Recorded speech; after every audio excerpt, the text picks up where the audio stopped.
Vou voltar um pouquinho na pergunta do colega ali na questão dos resíduos sólidos urbanos. Acredito que talvez seja de conhecimento da maior parte de vocês, porque eu sei que alguns municípios que estão aqui presentes fazem parte do acordo do R20. Não sei se os servidores que estão aqui hoje sendo representados, mas então existe, além desse plano que está sendo desenvolvido pelo consórcio Cobrapa-Orbitec, tem outros planos em desenvolvimento nas mais diversas áreas do Estado e sobre os mais diversos temas. Então tem o Plano Estadual de Resíduos Sólidos e tem o Plano Estadual de Resíduos Sólidos Urbanos. Resíduos sólidos urbanos é sobre a questão da coleta domiciliar, coleta seletiva. Tem a questão dos outros resíduos, resíduos no estado inteiro, que trata de questão de resíduos florestais, industriais. E também tem a questão dos acordos setoriais. Tudo isso, se não está já finalizado, está em fase de finalização e tem muita coisa disponível ainda no nosso site da SEMA, embora que com essa nova estrutura organizacional do governo do estado, esses sites estão talvez em alteração, mas esses planos existem e estão disponíveis para os senhores. Quanto à questão que vocês falaram também da gestão de território por bacia hidrográfica, vocês também sabem, e eu aqui estou representando também, a questão do zonamento ecológico econômico. Embora que, na escala que foi realizada para o estado do Paraná, 1 para 250 mil, os municípios que fazem parte do eixo da metrópole Paraná Norte, eles estão todos inseridos dentro de uma mesma zona, que é a zona Foz do Iguaçu-Londrina. E que o trabalho que o consórcio está desenvolvendo está realmente aprofundando já o próprio diagnóstico que o Zé fez. Então, quando vocês forem olhar no território, todas essas variáveis que vocês estão levantando de questão de energia, questão de resíduos, questão logística, questão do meio físico natural, questão de água, algumas coisas já foram trabalhadas dentro do ZE. E ele já está publicado no site, disponível também para os senhores fazer download. Então é coisa que os municípios podem acessar gratuitamente e juntar para as suas tomadas de decisões. É só um adendo. Obrigada. Perfeito. Seria importante se pudesse integrar isso, ao menos um recorte dessa dimensão que está sendo feito o plano, para que, sei lá, na forma de um anexo, alguma coisa, para que os estudos não fiquem separados. Agora, quando a gente está falando de gestão territorial, local, específica, essa escala de 250 mil, ela pouco serve. Claro que numa dimensão maior, dá para se fazer alguma coisa, mas eu acho que precisaríamos ter um estudo mais aprofundado e que... Nessas circunstâncias, sim. Para que a gente possa efetivamente criar, por exemplo, então estamos falando de uma mudança no sistema produtivo e do que vai ser produzido. É natural que a gente tenha um potencial aqui, por exemplo, a fruticultura, que consome muito menos água, que ameaça muito menos nossos rios, nosso patrimônio hídrico, né?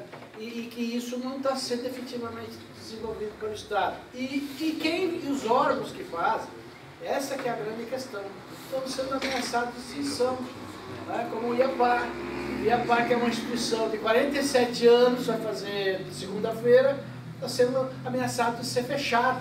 Um patrimônio que é de todos nós, e de repente corremos o risco de uma canetada virar nada.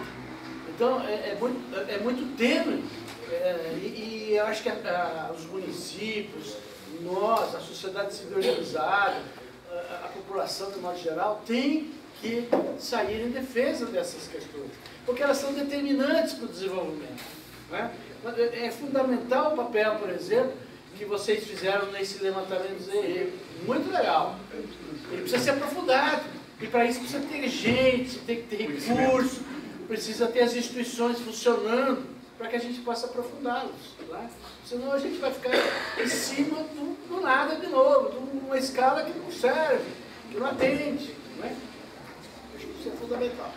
Tá, aproveitando um pouquinho esse gancho, e agora eu quero falar sobre conservação ambiental. Nós temos a Política Nacional de Conservação do Bioma Mata Atlântica. Essa política determina que cada município deve desenvolver a sua política municipal de conservação e recuperação da Mata Atlântica, dessa forma acessando um Fundo Nacional de Recursos Específicos para uso nesse âmbito. Eu queria saber se foi feito algum levantamento dos municípios nesse eixo que tem ou não esse plano que estão desenvolvendo, e também queria linkar isso com o turismo ecológico, o ecoturismo, turismo de aventura, A gente tem aí um potencial na nossa região muito grande que precisa ser aproveitado, mas para ser aproveitado a gente tem que ter um arcabouço com as unidades de conservação todas instituídas, ICMS ecológico sendo fomentado, agregado e tudo mais. E eu também queria saber se existe alguma previsão de incentivo ao uso de água pluvial, porque a gente sabe que numa residência, isso já foi comprovado através de estudos científicos, que 40% de uso numa residência é para um uso não potável. Então a gente está jogando água de beber no chão, na privada, para lavar roupa, enquanto a gente poderia estar usando uma água de qualidade inferior, que é a água da chuva. Então são esses 3 pontos que eu queria colocar, que é a política municipal de conservação da Mata Atlântica, o turismo ecológico e o aproveitamento de água da chuva. Perfeitamente. Uma das coisas que... Uma das coisas que foram mais evidentes dentro daquele levantamento que foi feito, daquelas matrizes SWOT, primeiras oficinas que foram feitas no âmbito do plano, identificaram também essa vertente cultural. O foco principal era a economia. O segundo foco é cultura. Cultura, turismo. E o terceiro foi água. Daí que vinha o resto. Agora, os 3 primeiros foram esses.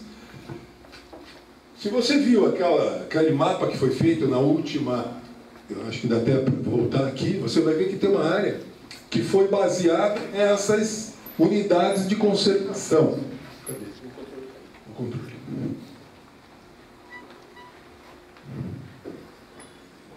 Mais uma. Aqui, ó. Esse cenário de gestão territorial prevê esses corredores. Porque aqui, no Ivaí, tem uma proposta de corredor de biodiversidade do IAP, se eu não me engano. Pode me corrigir. E aqui também tem uma que ligaria ao Tibagi. E aqui no Pirapó não tem. Essas manchas verdes são fragmentos da Mata Atlântica. Exatamente, são fragmentos. O que sobrou, aqui é a Mata Atlântica. E o que tem de fragmento ainda é ali, só que é mínimo. É mínimo, não tem uma reserva legal aqui. E grande parte da APP está ocupada por agricultura. APP. Então, a ideia é justamente essa aí. Fora o potencial ecoturístico do caminho do Piabiru e etc. As cavernas, esse negócio bem caverna aqui, caverna em cima de basal. Você tem diversas coisas que podem ser articuladas isso aí. Então, essa área verde aí não é uma área sem função econômica. Ela tem uma função econômica fortíssima. Vou contar umas historinhas aqui. Escócia. Escócia é um país destruído ambientalmente, certo? Aquelas paisagens que vocês veem aí nas fotografias são maravilhosas. Mas aquilo ali é o resultado de uma destruição. O que eles fizeram? Eles estão reconvertendo todas essas áreas em potencial turístico. E eu te garanto, nós temos paisagens aqui melhor que eles. Muito mais bonito que eles, mas nós não usamos isso. O que eles têm que nós não temos? Estrutura. As pessoas podem chegar, vai gente do mundo inteiro para ver aquilo. Aqui tem coisa muito mais bonita para ver. Então, isso aqui tem uma função econômica importante.